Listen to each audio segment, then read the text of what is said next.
Alappuzha പുന്നപ്രയിലെ IMS ധ്യാനഭവനാണേ. ഞങ്ങളെല്ലാവരും കൂടെ ഇന്നിവിടെ വന്നിരിക്കുന്നത് ഞങ്ങളുടെ ഏഞ്ചൽ വാവയുടെ ചോറൂണ് നടത്താനാണ്. എല്ലാ തിങ്കളാഴ്ചകളിലുമാണ് ഇവിടെ പ്രത്യേകം പ്രാർത്ഥനകളും ചോറും. രാവിലെ ഇവിടെ വന്ന് ഫീസ് അടിച്ച് രജിസ്ട്രേഷൻ കഴിയുമ്പോൾ ഒരു പേഴ്സണൽ കൗൺസിലിംഗ് ഉണ്ട്. അതിനുശേഷം ദിവ്യബലിയുടെ അവസാനം ഇതാ കണ്ടില്ലേ, ചോറൂട്ടിനുള്ള കുഞ്ഞുങ്ങളുമായിട്ട് നമ്മളിങ്ങനെ നിരനിരയായി നിൽക്കണം. ദിവ്യബലിയുടെ ആശീർവാദം സ്വീകരിച്ചു കഴിയുമ്പോൾ മറ്റൊരച്ഛനാണ് കുഞ്ഞുങ്ങൾക്ക് ചോറ് കൊടുക്കുന്നത്. ഇല്ലാതെ അത്ര ആൾക്കാരെയൊക്കെ കണ്ട് സൗണ്ടൊക്കെ കേട്ട് വാവ ഭയങ്കര എക്സൈറ്റഡ് ആയിരുന്നു.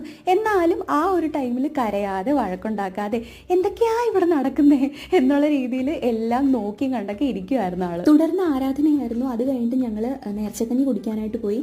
എനിക്കും എൻ്റെ അനിയത്തിക്കും ഒക്കെ കുഞ്ഞിലെ ചോറൂണ് നടത്തിയത് ഈ പള്ളിയിൽ വെച്ചിട്ടായിരുന്നു. വാവയെ എന്തായാലും ഇവിടെ കൊണ്ടുവരാനും ചോറൂണ് നടത്താനൊക്കെ നേർച്ച ഉണ്ടായിരുന്നു. അതെന്തായാലും നടന്നു. ഒരുവിധ ആലപ്പുഴക്കാർക്കെല്ലാം സുപരിചിതമാണ് ഈ IMS ധ്യാനഭവൻ. അതുകൊണ്ട് തന്നെ നാനാജാതി മതസ്ഥരാണ് ഇവിടെ വന്ന് പ്രാർത്ഥിക്കുന്നത്. നേർച്ചയെല്ലാം വീടി മാതാവിന്റെ മെയിൻ രൂപത്തിന് മുമ്പിൽ പ്രാർത്ഥിച്ച് ഞങ്ങൾ വീട്ടിലേക്ക് പോന്നു.